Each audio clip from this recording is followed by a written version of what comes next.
Facebook groups for spouses. And here comes a kid. How can I assist you, Emmanuel? I don't want to say zero. I don't understand that. What do you need to?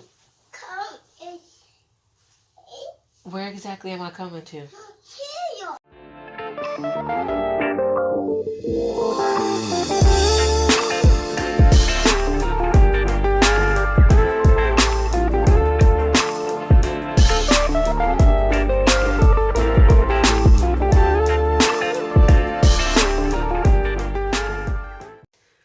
Hi, welcome back to my channel. Today's video is going to be about PCS prep. These are things that I wish I knew when I became a spouse. It was a crash course in moving my family from one base to another. If you've been on my page before, you know that I am a veteran. But when I was in the service, I was a single soldier. I got married and I had one kid before I got out. So it's a really foreign concept to me, moving an entire family. And everything is not different. There's basics that remain the same, but there's quite a few dynamics that I had no idea about and how to go about doing it. So these are just some things that I wanted to share with you. Really easy, simple things to make it go a lot smoother.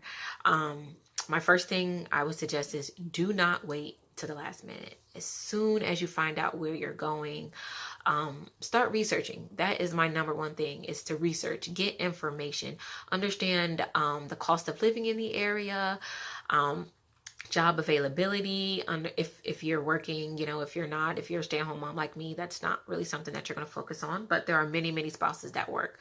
So definitely check out, job availability, what's in the area, BAH for that area, try to understand that, understand how big the city is, the good parts, the bad parts, about that. But what I really do care about are the schools, so I research, the schools in that area, and sometimes all of them are not great, but because my children are pretty close in age, I just focus on, the middle school or the elementary school, because that's where we're going to be for the next, 2 to 4 years. So that's what I focus on. Also, I would say that you should join like Facebook groups that gives you really good information. I have joined quite a few spouse pages, and I've also done I've had a lot of Christian pages that I've joined, because that's one thing that I always look for when I go somewhere is a home church. So those give you a lot of information about where you're going. I do want to reiterate to take a lot of opinions, whether they're good or bad, with a grain of salt, because a lot of times civilians associate how good or bad a post is due to the experience of their soldier.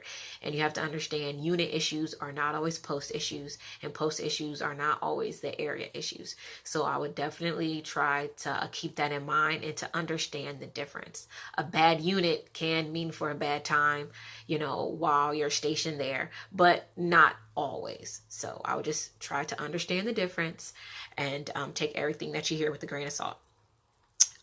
My second thing, other than research, would be to budget. This is also something that you should do a year out. It makes a huge difference. The Army does not reimburse you for everything. The Army does not pay for everything.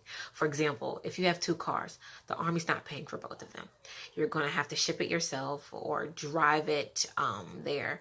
So that's something that you have to figure out, or, get a trailer and drag it behind you if you're driving. That's some things that the Army does not reimburse you for. So you have to understand that. Moving your pets, Army does not reimburse you for. So the fact that the Army pays for everything in a move, no, not all the time. They reimburse you for basics like your hotel stay, but still that has a cap on it, how much you can spend on a room, and it also is only for 10 days. That's another thing as far as planning a year out. Look and see that, summer is the high time for PCS. So I would definitely make reservations if you plan to stay on post for lodging, because those fill up super quick. So that's also something to think about. Now back to what I was saying as far as budget is concerned. Start saving money a year out. Like even if you could squirrel away $20 a month, that's $240 at the end of 12 months. That is a nice little chunk of chump change for when you get there, whether it's food, whether it's lodging, so you need money to before for them to reimburse you. Like, you have to pay for it, and then they'll give it back to you. And sometimes you can use the government credit card if that's a possibility, but sometimes it's not, or sometimes people aren't comfortable with it. So that's something you should keep in mind. Okay, guys, so now I'm going to start with a 6 to 4 months out. I already did a year, what you should do. Now you're at the 6-month period. What you should be doing now is deciding whether you want to do a partial move, have the Army move everything, or have the Army move nothing. So for your partial move and for you moving everything, the Army does reimburse you. You need to save every receipt, every U-Haul rental, every McDonald's you stop at, every time you gas up the tank. Keep every single receipt. There's nothing too small. I'm a big believer of letting them tell me no. Like, I'm gonna give you everything, and if you tell me you're not gonna reimburse me for it, that's fine. But don't tell yourself no. Let them tell you no. Excuse me, my English. My first move was like back in 2006. I kept the receipts for a taxi ride. Like, I'm telling you, keep everything. So after you make a choice about what's best for your family, you need to have a PCS binder. Now, in that, you will have a lot of important things that have to do with your PCS. First of all, I would say you need at least 10 copies of your orders. You need them for housing. You need them for everything, like everything. I would say 10 copies at the bare minimum. When I was a soldier, they told us to keep 16 copies. I think that's a bit much. I never really needed them. I think I was pretty responsible. I never lost anything or anything like that. But at the bare minimum, have 10 copies of your orders in your PCS binder. Documents that you'll initially need, which would be like, if you have children, shot records, for school. It's a pain in the butt to have them emailed and transferred and things like that. Just have a copy of them. Also, if you have power of attorney for your spouse, if you're doing something on your own, you need those types of papers. Birth certificates, marriage certificates. These are things that people want originals of, or they want to see the original and make a copy. So have them with you. And me personally, I don't like those type of documents being packed up and shipped and me waiting, 4 to 6 weeks for them. No, I've got business to take care of before all my household goods get there. So have all those papers with you. If you have a member of your family in the EFMP program, have those papers with you.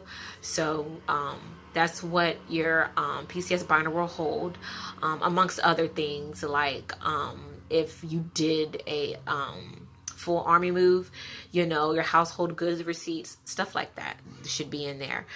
For me, I also had a calendar because I like to know dates and what's coming. Like just even simple things like doctor's appointments, like my children's doctor's appointments are always around back to school time, around August, because they don't go to the doctor often.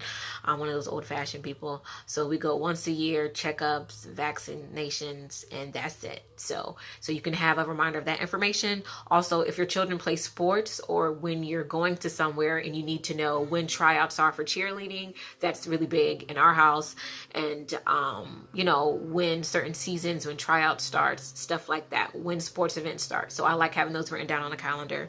So I can know even when I'm in, my new place, and like maybe even if I don't have household goods and all that other stuff and my command center isn't set up, I still have a little calendar there so I can navigate those type of things. Now, 90 to 60 days out. What you really need to focus on is if you are going to stay on post, if you're not. So like housing appointments, things like that, your gaining unit, all the information that needs to be done for that post as far as housing is concerned, your forecasted date for your household goods, when they'll deliver them, and not when they're delivering, but when they're coming to pick your stuff up, if you decided to do a partial move or have the Army move you. Reserve lodging, as I stated before, and also purge. This is the time to throw things out. Let me tell you, when you get to whatever base you're getting to, you're going to want to shop. You're going to go see what's there. You're going to want to, maybe decorate things a little different depending on the area or depending on the environment. As far as, if it's hot, you might, go with a different theme or something of that nature.